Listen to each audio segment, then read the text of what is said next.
আসসালামু আলাইকুম সম্মানিত শ্রোতা, আজকে যে কবিতাটি আপনাদের সামনে আমি আবৃত্তি করতে যাচ্ছি, এটি সম্ভবত আমার জীবনে প্রথম কোনো হিন্দি কবিতার আবৃত্তি করব। এটি লিখেছেন ভারতের প্রাক্তন রাষ্ট্রপতি ও হিন্দি ভাষার একজন খ্যাতিমান কবি শ্রী শঙ্কর দয়াল শর্মা। তার লেখার প্রায় 4 দশক পরেও এই কবিতার প্রাসঙ্গিকতা তো কমেইনি, বরং বেড়েছে। কবিতার মূল বিষয়বস্তু হচ্ছে মুসলমানদের কি করা উচিত ছিল আর আমরা কি করছি।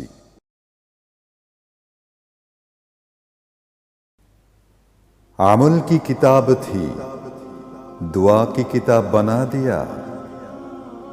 আমল করার কিতাব ছিল, দোয়ার কিতাব বানিয়ে দিয়েছ। समझने की किताब थी, পড়নে কা কিতাব বানা দিয়া। অনুধাবন করার কিতাব ছিল, পাঠের কিতাব বানিয়ে দিয়েছ। जिंदाओं का दस्तूर था, मुर्दाओं का मंशूर बना दिया। এ কোরআন জীবিতদের জীবন বিধান ছিল, এটাকে মৃতদের ইশতেহার বানিয়ে দিয়েছ। जो इल्म की किताब थी, उसे ला इल्मों के हाथ थमा दिया। যেটা ছিল জ্ঞানের কিতাব, তাজ মূর্খদের হাতে ছেড়ে দিয়েছ। तश्खीर कायनात का दर्स देने आई थी, सिर्फ मदरसाओं का निसाब बना दिया। সৃষ্টির জ্ঞান দিতে এসেছিল যা, আজ তা শুধু মাদ্রাসার পাঠ্য বানিয়ে দিয়েছ।